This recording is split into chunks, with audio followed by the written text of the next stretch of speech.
Bonsoir tout le monde et bienvenue à cette petite conférence sur les concours Accès et Sésame.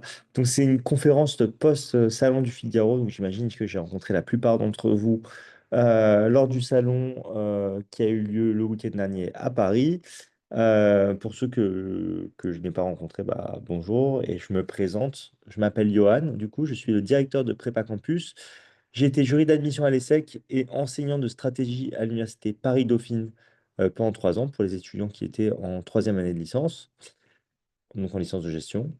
Euh, Sachez que cette conférence est enregistrée, que je vous enverrai le replay de la conférence demain, ainsi que les slides de la conférence, et que euh, vous avez la possibilité pendant toute la conférence de poser vos questions dans le chat. Donc si vous avez des questions, n'hésitez pas à les poser.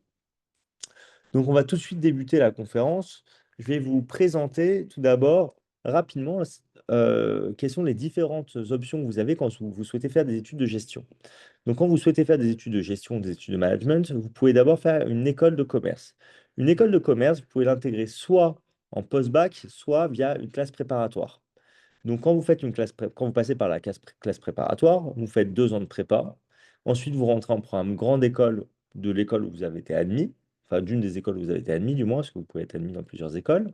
Et ensuite, vous faites 3 ans d'études, 4 ans souvent avec une césure.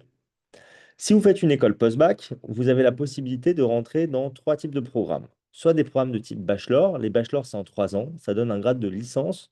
Et en France, les deux meilleurs bachelors, c'est le bachelor de l'ESCP, qui est très international, mais qui est, enfin, comment dire, qui est assez sélectif au final, mais qui est, comment dire, assez peu exigeant en termes de travail.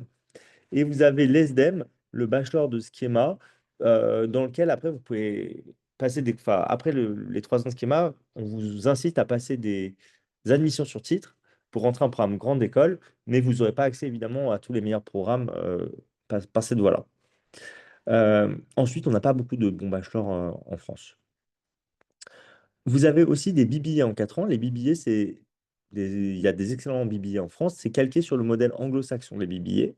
Donc, ça veut dire que 4 ans, c'est le temps des études dans le système américain, par exemple, mais on est en France. Et en France, au bout de 4 ans, vous avez juste une licence et vous avez les crédits pour un Master 1, qui est votre première année de master, mais le Master 1 n'est pas un diplôme. Donc, quand vous faites un BBA, moi, ce que je vous invite à faire et ce que je vous recommande, c'est de toujours faire une cinquième année d'études derrière. Ça peut être un master spécialisé en école ou ça peut être tout simplement un master à l'université. Et quand vous faites un très bon BBA, vous pouvez accéder à d'excellents masters.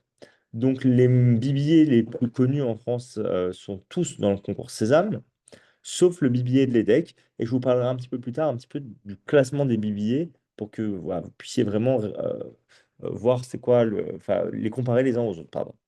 Mais tous les meilleurs BBA sont en programme, sont dans le concours Sésame, sauf celui de l'ESSEC. Et enfin, vous avez les programmes en 5 ans, les programmes grande école. Donc ça, c'est comparable au programme que vous avez en post-prépa. Le meilleur, c'est l'IESEG, qui est dans le concours Accès, ou Access, comme vous voulez. Il y a l'IESEG et l'ESCA, qui sont dans le concours Access, qui sont à un très bon niveau et qui ont beaucoup de place. Et vous avez l'EM Normandie dans le concours Sésame ou l'EMLV, par exemple. Euh, les meilleurs programmes post-bac sont équivalents à ce que vous avez en top 6 en classe prépa. Ça veut dire que les meilleures écoles, HEC, ESSEC, SCP, EM Lyon, EDEC, en programme grande école, c'est post-prépa. Et ensuite, ce que vous avez, Audencia, Schema, Neoma en programme grande école, ça va être équivalent au meilleur programme post-bac, c'est-à-dire l'IESEG en PGE, en programme grande école, en 5 ans, ou alors l'ESSEC peut-être, ou l'EM Lyon en programme en BBA, ou l'EDEC. OK? Ça vous donne un comparatif. Les écoles de commerce, c'est des écoles qui sont privées, qui sont payantes. Ça va vous coûter en général entre 12 et 15 000 euros l'année quand même. Et quelle que soit l'école. Donc ça vaut le coup de rentrer quand même, de faire attention à rentrer dans les meilleures écoles, parce que quitte à payer 12 ou 15 000 euros l'année, autant que ça soit pour la meilleure école possible. Dans les écoles de commerce, que ce soit les écoles BBA, PGE ou post-prépa, qui sont des PGE aussi d'ailleurs, ça va être des programmes qui sont très internationaux. Vous allez forcément faire au moins 6 mois à l'étranger, mais vous pouvez faire beaucoup plus, jusqu'à tout votre programme à l'étranger. Et vous aurez aussi beaucoup de périodes de stage parce que c'est professionnalisant comme type d'études. Vous avez d'autres possibilités quand vous souhaitez faire des études de management, notamment passer par le public. Donc vous avez l'université. Vous faites 3 ans de licence, puis 2 ans de master. Et entre la licence et le master, il y a des, comment dire, des sélections pour être pris en master. Après, voilà, c'est 3 années de licence. Ce qui est bien avec l'université, pardon, je bois une petite gorgée d'eau. Ce qui est bien avec l'université, c'est que plus vous allez avoir des bonnes notes, plus vous aurez la possibilité de rebondir sur des études prestigieuses. Mais plus vous allez commencer dans une bonne université, et plus ça sera facile hein, d'avoir un diplôme très prestigieux à la fin. Donc l'université, c'est gratuit, c'est assez peu professionnalisant aussi. Souvent, les étudiants font une année de césure en fait entre leur M1 et M2 pour avoir plus d'expérience professionnelle. C'est beaucoup moins international aussi que les écoles, donc c'est pas obligatoire en fait de partir à l'étranger. Il y a quelques exceptions, comme par exemple Sciences Po ou Dauphine, où vous allez forcément partir à l'étranger dans votre cursus. Mais sinon, en fait, c'est une étape qui est optionnelle dans le parcours et parfois qui est même réservée aux meilleurs étudiants selon les universités, pardon. Euh, Vous avez aussi la possibilité du coup de faire des études en 3 ans avec un BUT. Un BUT, c'est pas international, mais par contre, vous allez avoir un petit bout de stage de 6 mois quand même, hein, enfin, pendant votre troisième année en général. Et quand vous faites un BUT, euh, enfin, c'est des diplômes qui sont quand même d'un niveau très correct en France, hein. Il y a des bons BUT, ça peut être sélectif, c'est gratuit. Et après le BUT, si vous voulez continuer, vous pouvez continuer vos études soit à l'université, soit en école de commerce, en faisant en concours des admissions parallèles. Par contre, rêvez pas, vous ne serez pas admis dans les top écoles après un BUT. Et pour un BTS, le BTS, c'est pour des études beaucoup plus courtes, enfin en 2 ans. Vous avez la possibilité de continuer après un BTS, mais je recommande vraiment le BTS aux étudiants qui souhaitent, comment dire, faire des études courtes. Parce qu'après, c'est tortueux le chemin pour aller vers des études plus longues. C'est pas impossible, mais pour monter dans les études, ça va vous porter préjudice de commencer en BTS si jamais bah, vous avez l'intention d'aller plus loin. Et donc, du coup, si vous voulez rentrer dans les meilleures écoles de commerce post-bac, vous n'avez pas le choix, il faut passer par les concours Access ou César. Le concours Access, il réunit 3 écoles, l'IESEG, l'ESCA et l'ESDES, et c'est 3 écoles qui sont des écoles en programme grande école. Alors, je vais juste poser une petite question dans le chat. Euh, Est-ce que le rythme est OK? Si je vais trop vite, n'hésitez pas à dire que je vais trop vite dans le chat. Sinon, vous mettez juste un petit pouce sous rythme OK pour me dire que c'est bon. OK, comme avant que je continue la conférence, pour pas que je perde les gens au milieu. OK, si c'est trop lent ou trop rapide, vous me le dites. OK, ça a l'air d'être OK. Alors, on va rester sur ce rythme-là. Donc, du coup, voilà, vous avez 3 écoles au concours Accès, l'IESEG, l'ESCA, l'ESDES, et c'est des programmes grande école en 5 ans. Au concours Accès, vous avez 3 épreuves écrites, l'anglais, la synthèse et la partie raisonnement logique et mathématiques, et des entretiens ensuite qui sont propres à chacune des écoles. Les épreuves écrites du concours Access se passent l'année prochaine, le 9 avril. Ça va être le 9 avril. Et vous aurez le résultat. Ensuite, vous aurez les résultats d'admission en fonction d'admissibilité, pardon, en fonction de bah, vos résultats aux épreuves écrites. Et vous passerez vos oraux fin avril, début mai. Et vous aurez vos résultats définitifs sur Parcoursup, en même temps que les résultats du concours Sésame, et en même temps que tous les autres résultats, si vous postulez à des prépas ou si vous postulez à l'université, par exemple. Euh, Je reviendrai en détail sur les épreuves après. Au concours Sésame, du coup, vous allez avoir 14 écoles et 17 programmes. Parce que certaines écoles, comme Neoma, proposent 2 programmes, un programme en 4 ans, un programme en 5 ans. Euh, les meilleurs programmes du concours Sésame, ça va être les billets de l'ESSEC. Sinon, vous avez le billet de l'Amiens aussi, qui est très bon. Vous avez les billets de Neoma et de Schema qui sont bien classés. Ou vous avez des programmes grande école, comme celui de l'EM Normandie. OK? Vous avez des épreuves écrites, 6 épreuves écrites, on ira en détail sur les épreuves tout à l'heure, mais vous allez voir que c'est des épreuves qui sont très différentes de ce qui se fait au lycée. Et donc, du coup, les BBA, même s'ils donnent qu'un grade de licence et qui sont en 4 ans, ça reste néanmoins des programmes qui sont d'un très bon niveau, enfin pour les bons BBA du moins. Et du coup, le Pourquoi j'ai meilleur pas le BBA, son? BBA d'ESSEC, c'est vraiment d'un niveau comparable, Ou je sans peux te problème. demander C'est vraiment d'un niveau comparable sans problème à l'IESEG en termes de prestige, donc en termes de qualité du programme. C'est même en réalité un petit peu plus sélectif. Ce qu'il faut savoir, c'est qu'à l'IESEG et à l'ESCA, il y a beaucoup de places, et c'est pour ça que le concours Access, il intéresse autant. C'est 1200 places à l'IESEG, 1100 places à l'ESCA. Au BBA de l'ESSEC, enfin dans les écoles de Sésame en général, c'est en moyenne 350 à 400 places. Au BBA de l'ESSEC, il y en a un petit peu plus, mais c'est à peu près ça le nombre de places par école. Qu'est-ce que je dois vous dire de plus sur cette partie-là? Je réfléchis, il y a quelque chose qui est passé dans ma tête et qui s'est échappé. Oui, toutes les écoles du concours Sésame ne se valent pas. Ok, vous avez 14 écoles, mais vous n'avez pas envie d'aller dans les 14 écoles. Donc si vous préparez le concours Sésame, c'est pour entrer dans les bonnes écoles, les 4, 5, 6 meilleures écoles selon ce que vous visez. Mais on ne fait pas le concours Sésame pour entrer. Enfin, il y a des écoles, en fait, vous passez le concours Sésame demain, il y a des écoles, vous les aurez. Ok, directement. Donc voilà, le but de ces concours, c'est voilà, bah, de filtrer aussi et essayer de rentrer dans des écoles qui sont vraiment plus sérieuses, où ça va plus travailler et où voilà, il y aura un meilleur niveau. Parce que le but, enfin voilà, le but de l'école, c'est quand même de vous préparer au monde professionnel et donc on veut quand même des écoles où on va travailler. Enfin, en tout cas, moi, c'est ce que je préconise parce que vous êtes là pour apprendre des choses.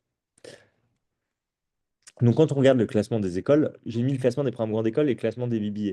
Donc, dans le classement des programmes grande école, vous avez en 1 l'IESEG, en 2 l'ESCA, en 3 le M Normandie, en 4 le MLV. C'est le classement du Figaro. L'IESEG, c'est le numéro 1, il n'y a pas de débat possible. L'ESCA et le M Normandie, c'est d'un niveau à peu près similaire. Le M Normandie, je trouve, a bien le vent dans le dos en réalité en ce moment et vraiment est en train de monter.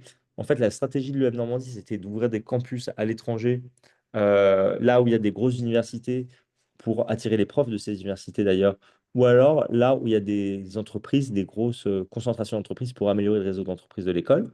Et c'est pour ça que vous pouvez étudier avec le M Normandie à Dublin, vous pouvez étudier à Dubaï, à Boston, enfin Dubaï ils sont en train d'ouvrir, à Boston ou encore à Oxford, par exemple. OK? L'ESCA, eux, pour attirer des talents, ils ont ouvert un peu des petits campus un peu partout en France pour permettre aux étudiants de rester à côté de chez eux. Et donc, du coup, ils vont attirer des très bons étudiants comme ça. Donc, ces deux écoles qui sont d'un niveau similaire. Et derrière, je trouve qu'il y a un petit écart quand même. Vous avez l'EMLV. Et l'EMLV, c'est une école qui est appréciée notamment par les étudiants qui sont sportifs de haut niveau parce qu'ils ont ils proposent des emplois du temps aménagés. C'est pas les seuls à le faire. Le M Lyon le fait aussi, par exemple. OK? En BBA, vous avez dans le classement, ça c'est le classement de l'étudiant de cette année. En un ils ont mis les SEC, en 2 les DEC, 3 Schema, 4 EM Lyon, 5 Neoma. Dans les faits, moi je trouve que le M Lyon est vraiment mieux que enfin, est devant Schema, hein. C'est au moins du niveau de l'EDEC. Et donc vous avez vraiment en 1 les SEC, il n'y a pas de débat. En 2 EDEC, EM Lyon dans l'ordre que vous voulez. Et ensuite vous avez Schema et Neoma, pareil dans l'ordre que vous voulez. Il faut faire attention au classement parce que d'une année sur l'autre, ça peut beaucoup varier et ce n'est pas des vérités absolues, c'est des formules mathématiques. Je vous donne un exemple. Il y a quelques années, les decks étaient classés septième et, et Neoma était deuxième à l'époque. Dans les faits, c'est pas Neoma qui s'est écroulé et les decks qui a fait une grosse remontée. C'est juste qu'en fait, d'après dans la magie de leur formule, c'était une incohérence. OK? Il y a même des classements, on voyait les decks au niveau de l'ESSEC. Ça aussi, c'est incohérent pour moi. Quand je vois le niveau de sélectivité, le niveau des étudiants, le sérieux des programmes, les retours que j'ai, on a un, les sexes, c'est clair, deux, EDEX, Lyon dans l'ordre que vous voulez, après 4 et 5 du coup, Schema Neoma dans l'ordre que vous voulez. C'est euh, c'est vraiment, comment dire, euh, c'est vraiment assez clair au final, je trouve. Et donc voilà, je vous mets en garde quand même contre ça. Et donc quand vous regardez toutes les écoles post-bac, en fait, la seule qui est hors concours qui est vraiment très intéressante, c'est l'EDEC. OK? Tout le reste, c'est concours accès sous Sésame. Et donc, du coup, on va maintenant passer un peu sur les épreuves des concours. Je vais essayer de vous expliquer un peu c'est quoi les différentes épreuves et ce qu'il y a dans les concours. Donc, vous avez pour Access et pour Sésame une épreuve de langue. Pour Access, donc vous avez l'anglais. Vous avez 1 heure pour faire 50 questions avec 4 propositions au format vrai-faux et des QCM. Je vous ai mis un exemple de question. Vous voyez là, ABCD en dessous d'Access. Bah, ABCD, pour A, donc ça c'est une seule question. A, faut dire si c'est vrai ou faux. B, faut dire si c'est vrai ou faux. C, si c'est vrai ou faux. Et D, si c'est vrai ou faux. Donc, c'est 4 questions différentes pour une seule question. Donc, en fait, quand vous avez. Enfin, c'est 4 propositions pour une seule question. Donc, en fait, quand on vous dit que vous avez 50 questions avec 4 propositions, en fait, c'est comme si vous aviez 200 questions. Et vous avez 25 QCM en plus, comme si ce n'était pas suffisant en 1 heure. Donc, vous avez intérêt à aller très, très vite. Au programme du concours, au programme des concours, vous avez aussi, euh, comment dire, euh, surtout, en fait, pardon, excusez-moi, en anglais. Au programme des concours, vous avez surtout en anglais. Parce que j'avais vu la question, je suis désolé, ça m'a déconcentré. Je répondrai à ça tout à l'heure. Donc, au programme des concours, vous allez avoir euh, beaucoup de grammaire, énormément de grammaire. La compréhension de texte aussi. Ça, c'est pour accès, pour Sésame. Et au concours Sésame, vous aurez une chose en plus, c'est que vous avez quelques questions un peu d'actualité du monde anglo-saxon. OK? Et donc, c'est ça la différence. Donc, si on sait exactement le même programme entre Access et Sésame, juste le format diffère. Pour Sésame, vous avez 30 minutes pour répondre à 40 questions. Et vous avez aussi une question de LV2. OK? Vous avez aussi un test de LV2 avec, pareil, 40 questions à faire en 30 minutes en QCM. Donc, du coup, vous êtes beaucoup moins stressé par le temps. Donc, quand vous préparez les concours Access Sésame, surtout pour concours Accès, c'est important d'être en automatique sur votre grammaire et donc vous êtes, de connaître ces règles, mais d'être vraiment bien entraîné. Parce que vous n'avez pas le temps de réfléchir. OK? Et donc, du coup, et vous ne pouvez pas revenir là sur vos questions d'ailleurs. Et donc, du coup, il faut vraiment avancer rapidement. Voilà. Vous n'avez pas le temps de vous poser une minute pour vous dire est-ce que ça sonne juste, ça sonne faux, etc. Il faut vraiment être efficace. Et il y a beaucoup d'étudiants au concours accès qui ne terminent même pas l'épreuve d'anglais qui est vraiment très très longue. OK? Euh, Nous, pour vous préparer en anglais, ce qu'on fait, c'est qu'on fait un stage intensif pendant les vacances scolaires, soit de décembre, soit de février. Vous êtes 6 par groupe et on revoit toutes les règles de grammaire. Pour chaque règle de grammaire, on fait des exercices ciblés sur cette règle-là. Et une fois qu'on a vu toutes les règles de grammaire, on s'entraîne sur des sujets complets en chronométré et on fait des concours blancs. OK? C'est pareil pour Sésame. Et si vous préparez les deux concours, en fait, vous faites juste un module et on vous entraîne à des sujets Access et Sésame parce qu'en fait, c'est vraiment le même programme à 95%. Par contre, la seule matière qu'on ne travaille pas avec vous dans vos préparations, c'est la LV2, qui souvent est un petit coefficient au concours Sésame. Mais selon les écoles, ça peut plus ou moins varier. C'est juste qu'ils proposent 10 LV2 différentes et on n'a pas un prof d'espagnol, d'allemand, de portugais, de chinois, d'arabe, d'hébreu, de russe, etc. OK? Donc, on pourra vous donner du contenu pour vous entraîner, mais c'est pas, vous n'aurez pas de cours spécifiques sur la LV2. Ensuite, vous avez les épreuves de synthèse qui sont très différentes pour Access et pour Sésame. Je les ai juste réunies dans le même slide parce que ça pouvait être la même illustration. En fait, vous voyez là, vous avez le document 7, c'est un exemple de document. Au concours Access, vous allez avoir un corpus pour l'épreuve de synthèse. Donc pour l'épreuve de synthèse de documents au concours Access, vous allez avoir un corpus de 12-13 documents en général, avec 12 documents qui vont un peu à peu près la taille du document 7. Et souvent, en fait, vous aurez un document supplémentaire qui sera par exemple une image ou une pub ou une illustration ou un camembert, par exemple, ok, qui va être plus visuel. Et donc, vous allez avoir zéro consigne si ce n'est rédiger une synthèse de 350 mots plus ou moins 10%, donc entre 315 et 385 mots. Donc c'est une épreuve où il va falloir être capable de prendre des notes sur les documents, de voir comment les documents sont connectés les uns aux autres, ensuite faire un plan cohérent et identifier quelle est la problématique en fait qui est soulevée par par ce corpus documentaire, rassembler les documents les uns avec les autres en fonction des différents sujets qui sont traités et des différents angles qui sont vus. Et ensuite, il faudra du coup rédiger votre synthèse qui fera 305 mots, ce qui est très très très court pour un corpus de documents qui fait vraiment une quinzaine de pages. Euh, donc ça demande beaucoup de méthodologie. Ça demande aussi des qualités, enfin, de développer des qualités de synthétisation et de rédaction. Et en fait, moi je trouve que le gros travail, il est surtout en réalité sur la hiérarchisation des informations et la construction du plan. Tous les documents vont être sur un même thème. Donc, imaginons le thème, c'est l'intelligence artificielle. Mais par contre, les documents vont traiter l'intelligence artificielle sous différents angles. Peut-être que les documents 1, 3, 5, 7, ça va parler de comment ça change le monde du travail. Les documents 2, 3, 8, 12, ça va parler de comment ça change notre manière de réfléchir. Et les autres documents, ça va peut-être parler euh, des challenges que ça soulève pour le futur. J'en sais rien, je dis des trucs au hasard. Mais en tout cas, ça va être important pour vous, voilà, de bien réunir les documents les uns avec les autres pour pouvoir rédiger une synthèse qui soit vraiment propre. Vous n'avez pas le droit d'utiliser des connaissances personnelles. Vous n'avez pas le droit de citer directement les textes. Ce que je vous invite à faire, par contre, c'est que pour chaque idée que vous allez développer, vous prenez un exemple tiré d'un des documents. Et c'est bien de citer un maximum de documents, sachant que vous n'avez pas besoin de citer tous les documents pour avoir 20. Tous les ans, on a des étudiants qui ont 20 à cette épreuve-là.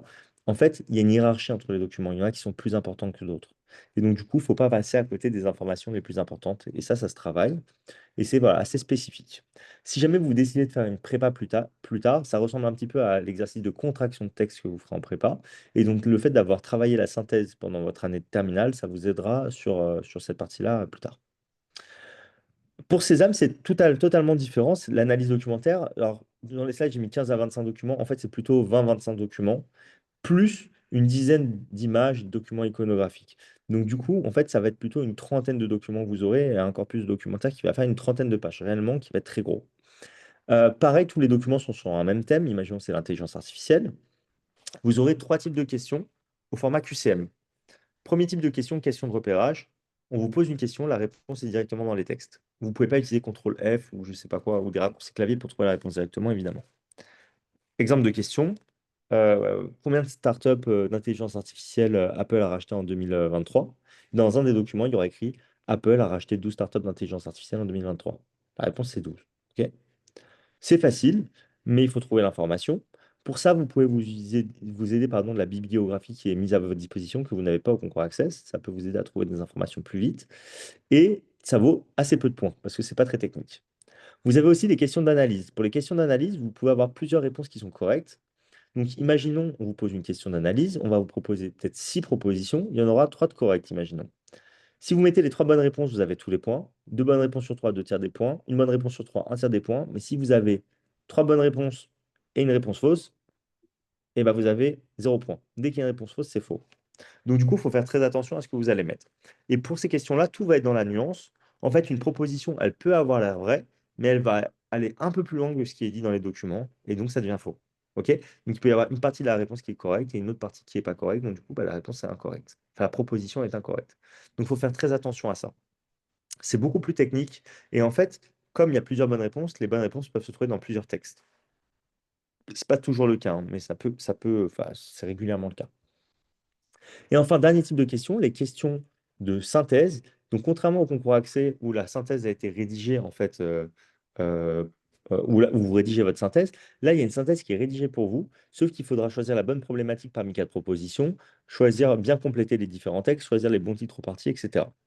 En fait, euh, tout est une question de nuance pour cette partie-là. C'est-à-dire que parmi les quatre problématiques qu'on va vous proposer, il y en a peut-être une qui va être un peu hors sujet et trois qui vont sembler justes. Il y en a une qui va être juste un peu réductrice, une qui va peut-être un peu extrapoler ce qui a été dit, et l'autre qui va être la mieux calibrée, ça va être la bonne réponse. OK? Pareil, quand on vous demande de choisir les mots à mettre dans les trous, parfois il y a plusieurs couples de mots, par exemple, si c'est des couples de mots à mettre, où il y a plusieurs mots en tout cas qui vont paraître corrects pour euh, le trou voilà, à remplir. Mais en fait, il y en a un des mots qui va correspondre un peu plus au niveau de langage utilisé dans les textes. Donc, par exemple, vous allez avoir un mot qui va être très jargonneux, par exemple, ou un mot qui va être plus mainstream. En fait, bah, si la synthèse elle est très jargonneuse, bah, ce sera le deuxième mot, le premier mot. Sinon, si c'est plus vulgarisé, ce sera plus le deuxième mot. C'est pour vous donner juste un petit exemple. OK? Donc, la synthèse de documents et l'analyse documentaire, ça ne se travaille pas bien dans le temps, ça se travaille de manière concentrée sur les stages parce que d'une semaine à l'autre, en fait, vous oublierez les textes. Alors que si, en fait, vous finissez pas un texte le lundi, vous pouvez le reprendre le mardi, vous aurez toujours les textes en tête. Donc ça se travaille très bien sous la forme de stage intensif. Pareil, ce qu'on fait, c'est qu'on travaille avec vous la méthodologie à fond. Et après, comme vous êtes que 6 parcours aussi pour ces exercices de synthèse ou d'analyse documentaire, selon vos points forts ou vos points faibles, on va se concentrer plus ou moins sur un aspect à travailler. Donc, dans un cours de synthèse, tout le monde sera sur les mêmes documents en même temps, mais tout le monde ne fera pas forcément le même exercice. Quelqu'un qui a des difficultés dans la prise de notes, ben, on mettra l'accent sur la prise de notes. Quelqu'un à côté a une difficulté sur un plan, ce qu'on va faire, c'est peut-être qu'on va faire un plan au bout de 6 documents et un autre plan une fois qu'on aura tous les documents ensemble. OK? Pour faire deux plans pour une même synthèse, pour s'entraîner à ça. Quelqu'un qui a des difficultés de rédaction, on va passer beaucoup plus de temps sur la rédaction. OK? Pour l'analyse documentaire, ça va être beaucoup de lecture rapide, de repérage d'informations. Ça va être aussi de l'organisation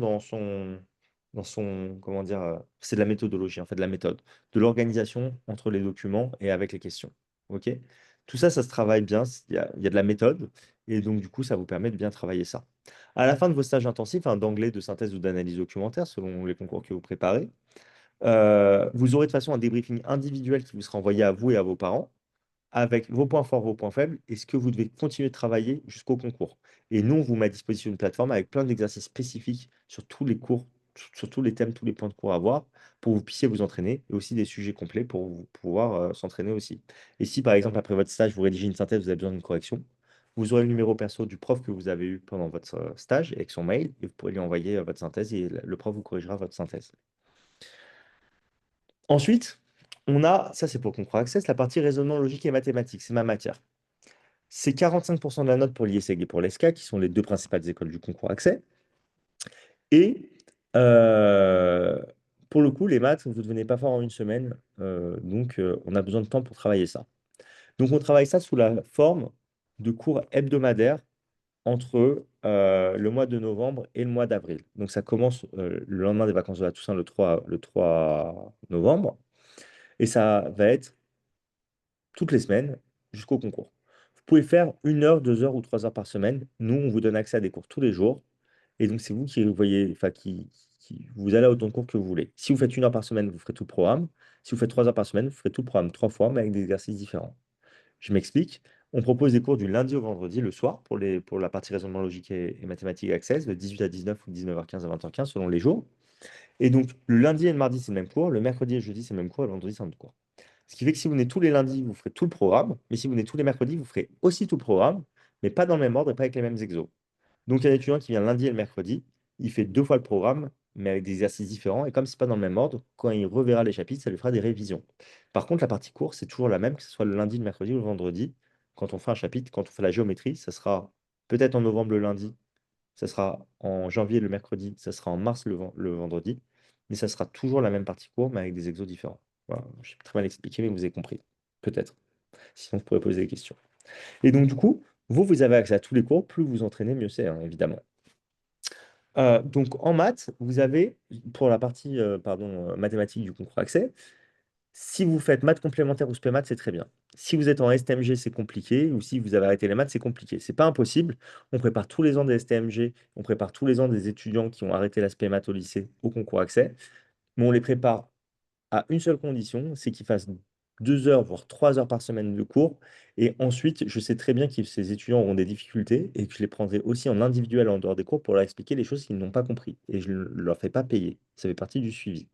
Mais donc, du coup, avant de vous inscrire, je vais vous poser quand même pas mal de questions. Enfin, vous aurez besoin, de façon, quoi qu'il arrive, de faire un rendez-vous téléphonique avec moi. Et je me réserve le droit de ne pas vous prendre. OK? Si je pense que ça va pas le faire. Parce que je vais passer beaucoup de temps avec vous, beaucoup de temps même supplémentaire avec vous en dehors des cours, que je ne facture pas. Mais par contre, laissez-moi voilà, choisir aussi les étudiants. Parce que si je pense que ça va être trop compliqué, je préfère ne pas me lancer. L'année dernière, pour la première fois, j'ai pris un étudiant en bac pro.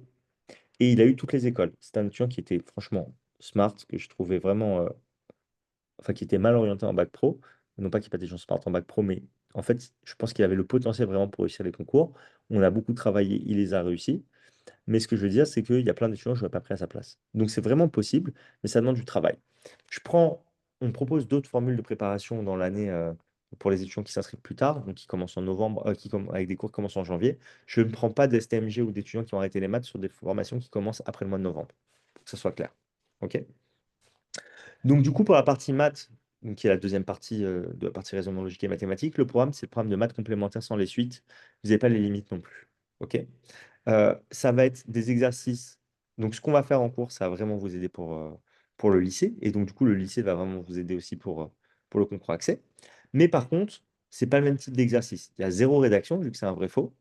Et vous allez avoir des exercices qui vont être plus techniques d'un point de vue calculatoire que ce que vous avez au lycée. Donc, si vous arrivez à faire les exercices d'accès, vous arriverez bien à faire ceux de Sésame, ceux de, pardon, du lycée. OK? Vous avez aussi, donc du coup, en première partie, le raisonnement logique. Le raisonnement logique, pour le coup, avoir des bonnes notions de maths, c'est important, mais ça ne ressemble pas du tout à ce que vous faites au lycée. Donc là, je vous ai mis un exemple de question de raisonnement logique. Vous pouvez faire un arbre hein, pour essayer de résoudre ça. Ça va être très, très compliqué, ça vous prendra beaucoup de temps. Et la plupart d'entre vous n'y arrivent pas. OK, n'y arriverez pas. C'est normal. De toute façon, je vais vous envoyer les slides pour essayer chez vous. Par contre, moi, ce que je vais vous apprendre à faire en cours, parce que c'est moi qui donne ces cours-là, du coup, c'est que je vous apprends à faire un diagramme de veine. Et avec un diagramme de veine, c'est plus si compliqué. Et ça tombe quasiment tous les ans. Et donc, du coup, vous arriverez facilement à faire ça.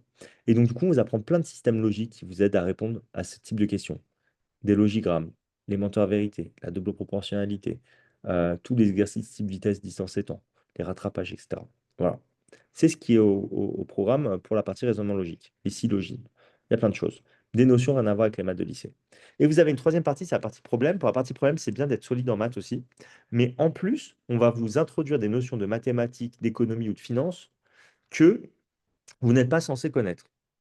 OK? Et on va vous expliquer pendant le problème comment vous devez utiliser ces notions. Et en fait, vous devrez réutiliser les notions comme on vous l'a expliqué un problème. et interpréter les résultats. Donc là, le but, c'est pas d'essayer de deviner ce qui va tomber au problème quand vous vous préparez pour les problèmes, c'est plutôt de vous habituer à cette gymnastique intellectuelle qui est, on va vous présenter une notion, il faut la comprendre sur le moment, il faut réappliquer ce que vous avez compris, il faut interpréter le résultat. Et donc ça, c'est très différent de ce que vous voyez au lycée aussi, mais par contre, c'est vraiment intéressant. Et donc du coup, là, il ne s'agit pas de faire du par cœur, mais il faut vraiment comprendre ce qu'on fait. Et donc pour vous préparer au problème, on n'essaie pas de deviner ce qui va tomber, on vous prépare à on vous prépare à la comment dire, on vous entraîne à cette gymnastique intellectuelle. Et si vous arrivez à le faire en préparation, vous saurez le faire le jour du concours.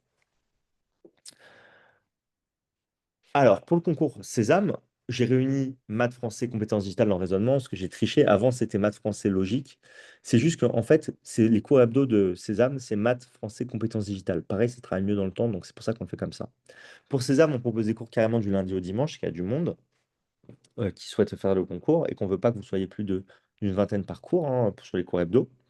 Donc c'est pareil, c'est les cours le soir, d'1 heure. Si vous faites 1 heure par semaine, vous faites tout le programme de maths, tout le programme de français et tout le programme de compétences digitales. OK?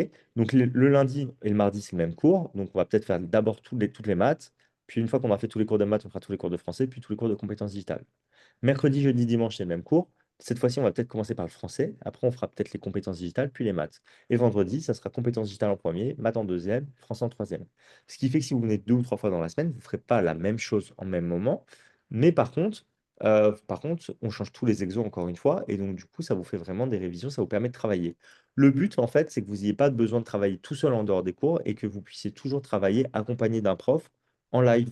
Et c'est beaucoup plus agréable du coup, par exemple, de faire 2 heures par semaine et la deuxième heure, c'est des révisions en fait. Ok? C'est mieux que d'avoir à se motiver tout seul, à se mettre à son bureau. Là, vous allez être tout le temps cadré en fait.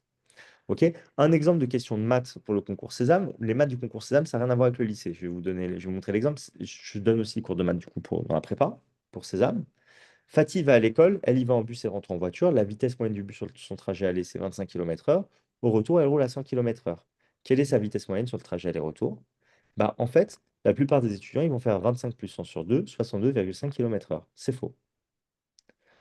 Du coup, nous, on va vous apprendre des petites techniques pour pouvoir résoudre facilement ce type de problème. Typiquement, si votre trajet fait 100 km, à l'aller, vous allez à 25 km/h, vous allez mettre 4 heures. Au retour, vous allez mettre 1 heure. Vous aurez fait 100 km à l'aller, 100 au retour, donc 200 km en 4 heures plus 1 heure en 5 heures. 200 divisé par 5, vous faites du 40 km/h en moyenne. C'est normal. Vous allez, si vous roulez 1 heure à 25 km/h, 1 heure à 100 km/h, votre moyenne, c'est 62,5 km/h. Comme c'est un trajet aller-retour, à l'aller, vous êtes plus lent, donc vous allez mettre plus de temps. Donc, ça va baisser votre vitesse moyenne. Voilà. C'est les types d'exercices. Donc, vous voyez, c'est des petits casse-têtes. Ça n'a rien à voir avec le lycée. C'est pas très technique d'un point de vue mathématique. Par contre, ça demande quand même de la réflexion, de la logique. Et le programme, il est très bien balisé en maths pour le concours César. Donc, du coup, on peut tout travailler avec vous et faire en sorte que bah, vous voyez tout le programme et que vous ne fassiez pas vous ne vous fassiez pas surprendre sur le type de questions qui tombent le jour J. Donc, on peut tout couvrir. En français, vous avez 40 questions à faire en 30 minutes. Les questions de français, ça va être beaucoup de grammaire, un petit peu de vocabulaire, type, je ne sais pas, sur les expressions de la langue française, sur l'élocution latine, sur des synonymes. Sinon, vous aurez aussi, ou des antonymes d'ailleurs, sinon, vous aurez aussi de la littérature, un peu type programme de bac français avec les figures de style, avec les courants littéraires, avec les auteurs un peu connus à connaître, enfin importants. Ok? Des auteurs un peu marquants. En compétences digitales, ça va ressembler au programme de la certification PIX. Vous allez avoir des algorithmes, vous allez avoir des infos sur les bases de données, vous allez avoir des formules, notamment pour Excel, des fonctionnalités avancées sur Word, les recherches avancées avec des moteurs de recherche comme Google. Vous aurez la sécurité informatique, ce que c'est un vers, ce que c'est un virus, enfin, ce que c'est un virus, ce que c'est un scam, etc. Le spoofing, enfin bref, plein de petites définitions comme ça à connaître. Vous aurez aussi les règles de bienséance en ligne. euh, Enfin, oui, on peut appeler ça comme ça, des règles de bienséance en ligne, de bon comportement en ligne. Et vous aurez aussi la dangerosité liée aux écrans ou alors carrément comment, enfin, la partie un peu santé mentale. Et vous aurez aussi la partie hardware, software, savoir comment c'est construit un ordinateur. Ok. Donc ça ressemble encore une fois pas trop à ce que vous faites au lycée, mais c'est hyper intéressant et c'est hyper utile. Et je pense que cette année, ils vont ajouter l'IA. J'en parlais avec Sésame il n'y a pas si longtemps que ça. C'était pas encore arrêté. Nous, on va le mettre dans le programme parce que de toute façon, quoi qu'il arrive, on peut vous apprendre des choses très utiles sur l'IA. Et donc, du coup, ça a des bonnes chances de tomber. Et en fait, on verra si. Enfin, on saura plus tard si ça va être au programme. Nous, on anticipe comme si ça va l'être parce que c'est tellement gros que ça doit absolument l'être, je pense, d'ici l'année prochaine, enfin, d'ici cette année. Et de toute façon, on vous apprend plein de trucs utiles en fait sur l'IA. C'est quoi un agent? Comment fonctionnent les différents IA? Enfin bref, il y a plein de choses à savoir. Et du coup, le dernier cours, c'est les enjeux contemporains, c'est sur les actualités des 12 mois avant le concours. Ça, on ne peut pas le travailler sous la forme d'un stage intensif, vu que c'est les 10 mois avant le concours, pardon, les actualités des 10 mois avant le concours. En fait, si on faisait ça, un stage en février pour ça, il nous manquerait un mois et demi d'informations.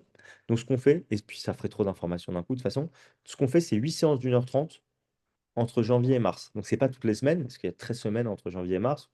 Mais du coup, ça fait 8 séances, donc quasiment toutes les, enfin, de manière assez régulière, disons, où on revoit tout le programme. On revoit le programme thème par thème.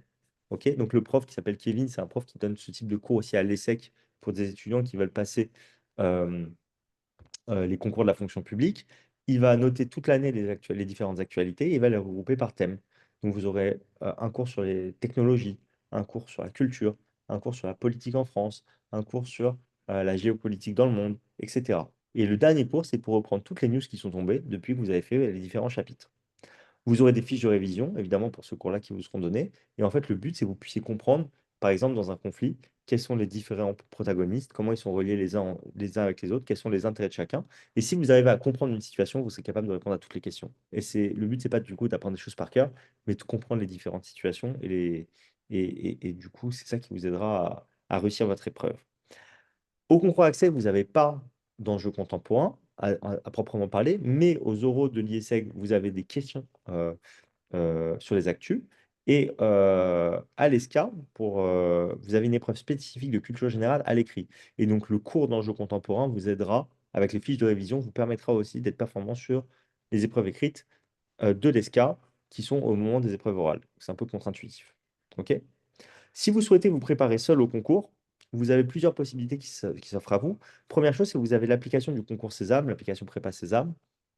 Elle est très bien faite, mais elle est avec un contenu qui est quand même relativement limité. Donc, c'est-à-dire en mathématiques, si vous faites un test de 10 questions, ensuite vous faites un deuxième test, il y aura trois quatre questions que vous avez déjà fait dans le test précédent. OK? C'est pas mal pour travailler, je trouve, dans son lit et s'entraîner un petit peu le soir. C'est pas mal pour les langues parce qu'ils ont un peu plus de tests de langue, étant donné que le programme de langue n'a pas vraiment changé depuis longtemps. Là où en maths, en compétences digitales, en français, c'est et même en analyse documentaire, enfin, déjà les trois matières citées, ça a changé il y a 2 ans, donc il y a très peu de données pour César. Ils ont assez peu de questions. Pour les enjeux contemporains, en fait, c'est des questions qui sont vieilles, ce qui fait que ce pas les actualités sur lesquelles vous allez être interrogé, donc ça sert à rien. Et sinon, pour l'analyse documentaire, ce qui est bien, c'est qu'il y a des sujets. Il y a pas mal de sujets, donc ça, c'est vraiment cool. Mais par contre, il n'y a pas de correction vraiment très détaillée. Donc, notamment sur la méthodologie, ça ne va pas vraiment vous aider. Mais c'est bien pour s'entraîner. Vous avez des livres qui existent, les livres, franchement, ils sont de pire en pire, les livres. Le grand manuel du concours CM Access ou la Bible du concours CM Access, c'est juste pas à jour. Ils sortent une édition tous les ans, mais c'est la même chose depuis 15 ans. C'est les mêmes exercices, sauf que les concours, ils ont hyper évolué. Ce qui fait qu'il y a des parties cours qui vont vraiment pouvoir vous servir sur certains points, notamment en anglais ou en maths. Bien qu'en maths, il y a plein de choses qui sont à l'ouest maintenant. Mais sinon, au niveau des exercices, c'est vraiment pas ça. OK? Mais c'est mieux que rien pour s'entraîner. Vous pouvez aussi suivre des comptes Insta comme BBC Learning English pour l'anglais, Hugo Décrypte pour les actualités. Vous pouvez suivre des podcasts aussi, qui sont comme L'heure du monde, par exemple. Pour la partie raisonnement sur l'Insta de Prépa Campus, il y a pas mal de petites astuces qui ont été faites et qui ont été données sur l'Insta déjà. Sinon, vous allez avoir aussi plein de petites informations intéressantes sur les concours. Sinon, il y a Ed Academy, ça c'est plus sur YouTube, c'est une chaîne YouTube où vous allez pouvoir apprendre des choses qui peuvent vous être utiles pour le lycée. C'est pas vraiment ciblé sur le concours, mais il y a plein de choses que vous allez apprendre, que vous pouvez apprendre qui peuvent être utiles pour le concours. Je dis ça, je suis prof de maths, enfin je donne les cours de maths. C'est un peu la concurrence en termes de prof de maths, mais je trouve que c'est vraiment bien fait. Donc c'est pour ça que je recommande. Voilà. Sinon, bah, pour tous les étudiants de la prépa, bah, vous avez une plateforme qu'on vous met à disposition pour que vous puissiez vous entraîner seul. En plus de tous les cours qu'on fait, hein, évidemment, vous avez les replays des cours déjà. Donc, les cours qu'on fait et les cours hebdo qu'on fait, on les fait en live, hein, évidemment, avec un prof. C'est hyper interactif. Vous posez vos questions, vous participez aux corrections, etc. Mais si vous avez raté un cours ou si vous souhaitez revoir une correction, on les enregistre et on les met ensuite 48 heures après en replay sur notre plateforme. Pour tous les types aussi, tous les chapitres qu'il y a dans toutes les différentes matières, on a aussi enregistré des vidéos de cours et on a des, des fiches d'exercice pour chacun des thèmes, avec des corrections vidéo et des corrections PDF d'ailleurs. Donc par exemple, si vous voulez travailler la géométrie, il y a un cours de géométrie qui a été tourné avec enfin, toutes les informations qui sont utiles pour le concours, et vous avez trois fiches d'exercices derrière, avec des corrections PDF, des corrections vidéo, pour que vous puissiez faire une trentaine d'exercices pour vous entraîner. Vous avez aussi des fiches de révision pour dans les différentes matières sur les cours. Et vous avez aussi des sujets complets pour vous entraîner avec des corrections, pareil, PDF et vidéo. Ok. Donc, si vous êtes inscrit chez nous, vous n'avez pas besoin de travailler avec des livres, surtout pas, ça ne sert absolument à rien. Par contre, l'application Concours Sésame, pourquoi pas en complément le soir dans son lit. Et sinon, les annales du site Access aussi, c'est très bien. Le seul problème des annales, c'est que les corrections, elles ne sont pas détaillées. Mais ce qu'on va faire cette année, on a eu l'autorisation d'Access cet été. On va tourner avec les profs des corrections des différentes annales qu'on mettra en ligne sur notre site dans l'année. Et ça sera accessible pour tout le monde. OK? Si vous regardez les annales du concours Access aujourd'hui, vous pouvez les télécharger dès maintenant. Vous allez trouver ça hyper dur. C'est tout à fait normal, il ne faut pas paniquer. La préparation rendra les choses une fois plus simples, évidemment. OK? Et donc, du coup, si vous souhaitez vous préparer avec Prépa Campus au concours, c'est Alors, possible. En fait, les préparations, elles sont ouvertes, enfin, les inscriptions, pardon, pour les préparations qui commencent en novembre, elles sont ouvertes jusqu'à lundi. OK? Si vous prenez rendez-vous avant lundi, enfin, si vous prenez rendez-vous maintenant et que vous arrivez à avoir un rendez-vous mardi, on vous gardera la possibilité de vous inscrire. Mais par contre, si vous prenez rendez-vous après lundi, ce sera plus possible. Je m'explique. On limite le nombre d'étudiants pour avoir une vingtaine d'étudiants par cours. On est quasiment au quota qu'on a pour Sésame et pour Access. Ok. Donc, on est obligé de mettre une limite dure et de dire à un moment, on ne prend plus d'inscription. Pour pas s'arrêter à un étudiant et dire, voilà, non, mais toi, t'es le 81e pour Access, donc on ne peut pas. Et pour Sésame, tu es le 121e, donc on ne peut pas. On a préféré fixer un jour et dire, à partir de lundi, on ne prend plus de rendez-vous pour des inscriptions pour Sésame. Et à partir de la semaine d'après, on ne prend plus du tout d'inscription. OK? Donc, du coup, vous avez encore la possibilité de vous préparer avec nous. Mais si vous décidez de prendre votre temps, hein, de réfléchir parce que vous n'êtes pas sûr de ce que vous voulez, etc., c'est ce qu'il faut faire. Il ne faut pas se précipiter. C'est très bien. Vous ne pourrez pas vous préparer avec des cours qui commencent en novembre. Vous aurez accès aux préparations qui commenceront en janvier, qui seront sur les week-ends, où vous aurez 2 heures de cours par semaine. Vous aurez aussi les stages, pareil. Et ça coûtera le même prix. Donc, vous aurez moins de flexibilité en termes d'horaire. Mais en tout cas, voilà, ce qu'on veut aussi, c'est pas que les étudiants qui commencent en novembre se sentent lésés en se disant, ah, mais c'était moins cher de commencer en janvier, même si vous avez vraiment plusieurs de cours en commençant dès mois novembre. Et donc, plus on étale la charge de travail, et plus en fait, ça va être facile pour les étudiants de suivre la cadence et le rythme et de bien se préparer. Donc, pour le concours Sésame, vous avez des cours hebdo, maths, français, compétences digitales. Euh, on a dit du lundi au vendredi, là il y a écrit, mais c'est du lundi au dimanche, parce qu'on a dû rajouter des places suite au salon de l'étudiant et du Figaro parce qu'on avait trop de demandes. Et donc, du coup, pour prendre plus d'élèves, on a rajouté le samedi et le dimanche.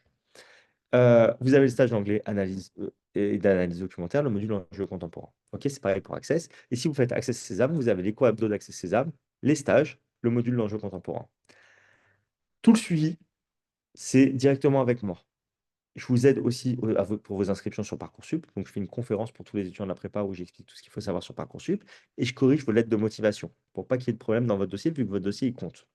Après chaque semaine de stage, je vous envoie aussi un débriefing complet de comment ça s'est passé dans vos différentes matières. Et moi, ça me permet de suivre votre progression aussi, de faire ce débriefing-là.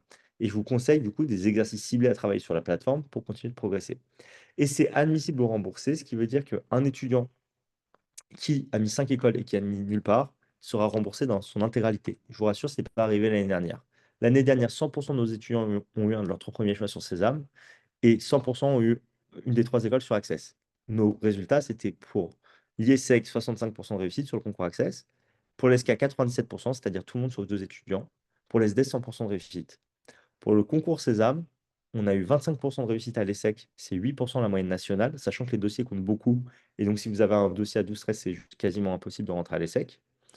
Pour l'EM Lyon, la moyenne nationale, elle doit être autour des 40%, je n'ai pas le chiffre exact en tête. On est à 91%. Pour les autres écoles, on était quasiment à 100%, pour toutes les autres écoles. OK? Donc, ça fonctionne hyper bien, mais par contre, ça demande vraiment du travail. Et donc, si vous souhaitez vous inscrire à la prépa et travailler avec nous, c'est obligé de passer par la case téléphone avec moi. On ne prend aucune inscription en ligne. La raison est que j'ai envie d'être sûr que les écoles auxquelles vous souhaitez prétendre, bah, vous avez une chance de les avoir. Si vous avez 11 de moyenne, vous me dites, je veux absolument l'ESSEC et je veux que ça, bah, je préfère te dire non, en fait, plutôt que de te préparer, s'il y a un échec et que tu dises que la prépa n'a pas été au niveau. Non, je te l'aurais dit dès le début, ce que tu peux avoir, ce que tu peux pas avoir. Donc ça, on peut faire ce diagnostic ensemble.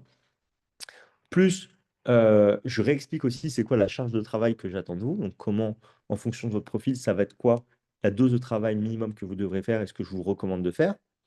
Et ensuite, c'est moi qui vais vous suivre toute l'année. Donc, j'ai besoin, en fait, de savoir que je suis avec des étudiants qui sont motivés, voilà, qui ont un peu réfléchi à leur projet et qui ne sont pas là par hasard. OK?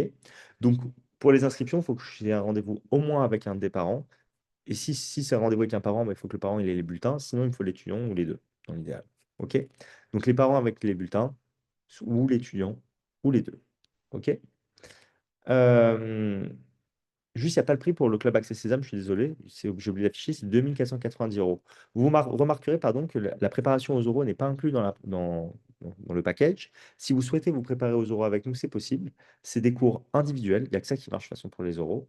Des cours individuels avec des profs qui sont jurys d'admission en école ou en prépa. C'est des séances qui durent entre 1h30 et 2 heures. Si vous êtes à l'aise à l'oral, il vous faut 3 séances pour vous préparer. Si vous avez des difficultés à l'oral, c'est 5 séances. Au-delà de 5 séances, c'est moi qui vous prends en individuel et je ne vous fais pas payer. Ça coûte 120 € la séance. Donc, si vous voulez préparer les oraux avec nous, vous n'êtes pas obligé. C'est au mois d'avril qu'on prépare aux oraux. Ça ne sert à rien de les préparer avant. Et ça coûte du coup 360 € pour 3 séances, 600 € pour 5 séances. Comme ça, je suis totalement transparent avec vous. Et vous êtes au courant de voilà, combien ça coûte de se préparer vraiment avec nous. Donc, c'est beaucoup d'efforts. C'est beaucoup de, comment dire, ça nécessite vraiment du travail. Si vous faites l'aspect maths au lycée ou les maths complémentaires, vous pouvez très bien faire Access et Sésame en même temps. La charge de travail quand on fait Access et Sésame en même temps, c'est l'équivalent à une option au lycée. OK? C'est l'équivalent à, par exemple, option maths complémentaire. C'est-à-dire 3 4 heures par semaine. On ne donne pas de travail entre les cours parce que, en fait, faire déjà 2 heures d'Access et 2 heures Sésame dans la semaine, c'est déjà les révisions. OK? Et si vous faites 1 heure et 1 heure, il faut faire une demi-heure d'exercice en plus pour Access et une demi-heure d'exercice en plus pour Sésame en dehors des cours. Voilà. Tous nos étudiants ont eu leur premier choix en 2024, c'était aussi vrai en 2025. J'ai oublié de mettre à jour la slide. Il y a plus de 140 avis pardon, sur le site de Prépa Campus, que des 5 sur 5. Et si vous regardez, je vous invite juste à taper Prépa Campus sur Google, à regarder les avis en réalité. Vous voyez, les avis ne sont pas triés, hein. On vous met vraiment, vous les regardez dans l'ordre, vous voyez, c'est que des excellents avis. Et c'est tous les ans comme ça parce que ça fonctionne très très bien, tout simplement. Donc, si vous êtes vraiment intéressé pour vous préparer avec nous, vous pouvez déjà prendre rendez-vous avec moi. Il n'y a plus beaucoup de disponibilité cette semaine. Je crois que j'ai plus de dispo vendredi et jeudi, il n'en reste plus beaucoup. Lundi, il doit rester encore quelques disponibilités. Et c'est pour ça que je vous dis que si vous prenez rendez-vous la semaine prochaine, mardi ou mercredi, si vous avez pris le rendez-vous avant lundi, je vous donnerai la possibilité quand même de vous inscrire sur cette préparation-là. Si vous êtes un étudiant de première et que vous êtes intéressé par nos préparations, vous pouvez vous inscrire à la liste d'attente pour l'année prochaine. Et en juin, quand on ouvrira les préparations, on vous enverra un SMS pour que vous soyez le premier averti et que vous soyez sûr d'avoir une place. Et donc, du coup, le fait d'avoir mis en place la liste d'attente dès la fin de l'année dernière, on ne l'a pas mis toute l'année en place l'année dernière, ça a fait qu'on a eu beaucoup d'inscriptions. Euh, on a rempli les préparations très très vite cette année.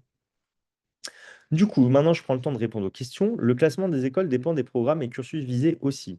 Ranking Business Education, Master in Finance. En fait, ce que vous êtes en train de regarder, c'est pas, des classements de master, ok? Et en fait, moi, ce que je vous présentais, c'était des classements d'école. Et donc, il faut faire très attention à ça parce que, en réalité, quand vous rentrez dans une école, ce qui va compter, c'est réellement le classement de l'école. Si vous savez exactement que vous voulez faire de la finance, etc., plus tard, en fait, il y a des écoles qui auront des masters qui seront plus pertinents que d'autres. Et ça, c'est très bien. Mais sinon, c'est pas pertinent. Enfin, c'est pas que c'est pas pertinent, c'est que je trouve que ça serait réducteur de montrer juste le classement thème par thème à chaque fois, sachant que grosso modo, en réalité, les bonnes écoles ont les bons masters. C'est ça qu'il faut voir. OK? Mais par contre, c'est vrai que si vous préférez faire de la finance, c'est mieux de faire l'IESEG ou l'ESSEC ou l'EDEC. OK? Sachant que mais si vous faites de l'entrepreneuriat, pour le coup, l'ESSEC et l'EM Lyon, ça va être mieux que l'EDEC. Voilà, ça dépend. Ça, c'est vrai. Et là, c'est là où mon rôle de conseil aussi il est vraiment utile. Est-ce que les cours hebdomadaires peuvent se faire en distanciel? Donc, j'ai oublié de le préciser, les cours hebdomadaires, c'est en distanciel pour tout le monde.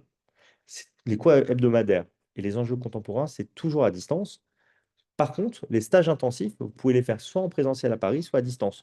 En fait, on ne va pas vous faire déplacer pour chacun des cours pour 1 heure de cours. On a plus de 60% de nos étudiants d'ailleurs qui ne sont pas en région parisienne. OK? Donc du coup, vous pouvez tout faire à distance, tout est pensé pour le distanciel. C'est hyper interactif. Ça se fait, vous allez participer tout le temps au cours. Et même les stages intensifs, en fait, on n'a pas des meilleurs résultats à distance qu'en présentiel. En présentiel qu'à distance, pardon. Donc, du coup, vous pouvez tout faire à distance. Mais si vous souhaitez, par confort, venir faire votre stage en présentiel parce que vous êtes à Paris ou intramuros ou vous n'êtes pas très loin de là où on fait les stages à la publique, vous êtes les bienvenus pour vos stages, bien évidemment. Mais ça vaut le coup de se déplacer pour 4 heures dans la journée ou pour 6 heures dans la journée. Par contre, se déplacer pour 1 heure, c'est juste une perte de temps, c'est juste pas du tout productif. Surtout si vous êtes amené à faire plusieurs cours dans la semaine. Est-ce qu'il y a d'autres questions?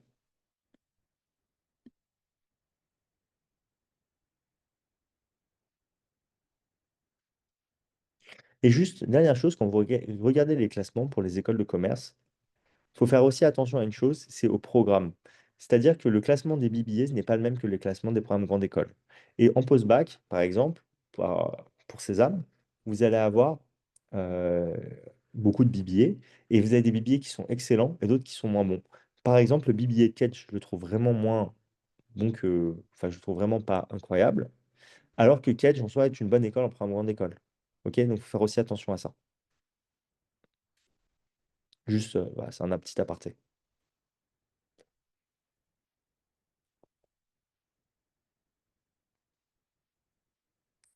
Vous dites que vous regardez la moyenne de 11, mais c'est très arbitraire selon le type de lycée plus ou moins exigeant. Est-ce que la moyenne est si importante? En fait, je suis d'accord avec vous. Selon le lycée, en fait, 11, ça veut dire quelque chose ou ça veut dire autre chose. Ça, je suis 100% d'accord avec vous. Mais par contre, quand je vous prends cet exemple de vous dire si vous êtes à 11 de moyenne générale, vous ne pouvez pas rentrer à l'ESSEC. Si vous êtes à 11 de moyenne, vous n'êtes sûrement pas dans la tête de votre classe, en fait.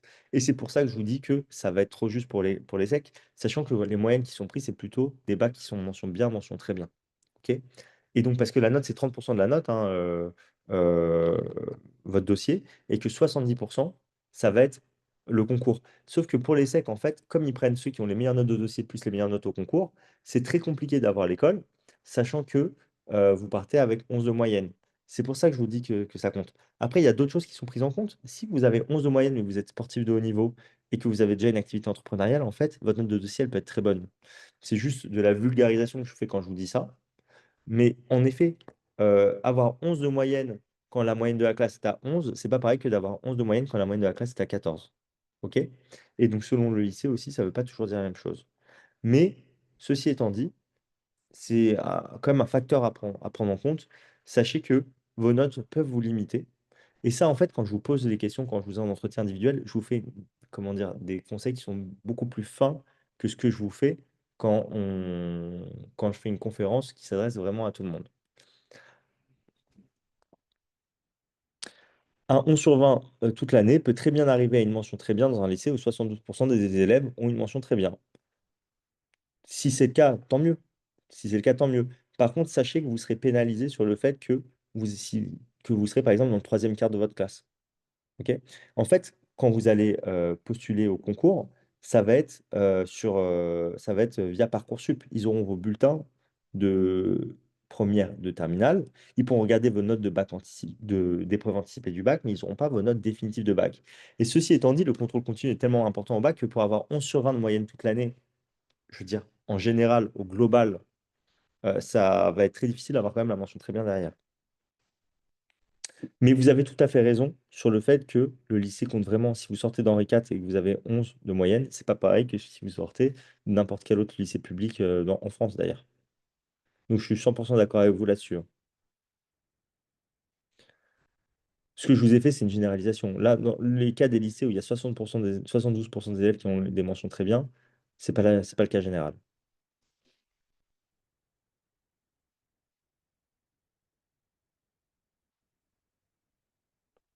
Est-ce que vous avez d'autres questions?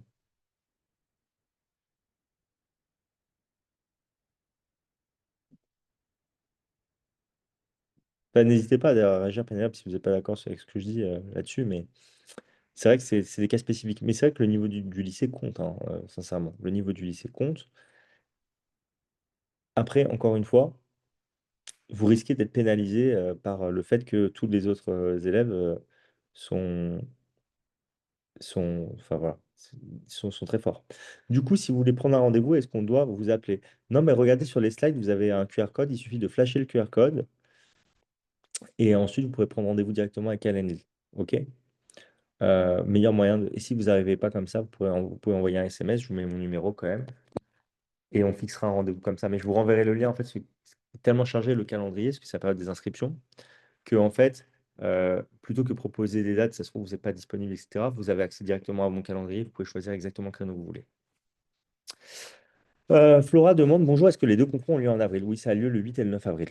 8 avril, Sésame, 9 avril, Access, cette année. Ça a toujours lieu à la même période par ailleurs. Merci Grégory. Ouais, il n'y a pas de problème.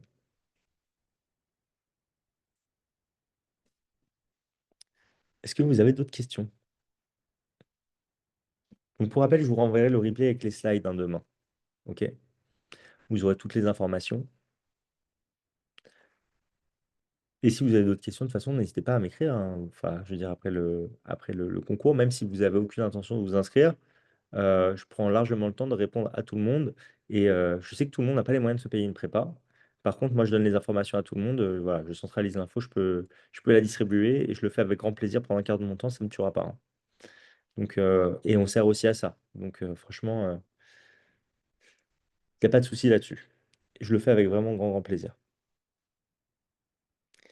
Mais écoutez, je vois que vous n'avez pas tant de questions que ça. Bah, tant mieux si tout est clair, c'est parfait. Je vous souhaite à tous une très bonne soirée. Et bah voilà, je vous invite à revenir vers moi assez rapidement si vous êtes intéressé pour vous préparer à ces concours-là. Et voilà, je vous ai dit les résultats. Je pourrais vous dire aussi finement, en fonction de votre dossier, c'est quoi vos chances dans toutes les écoles.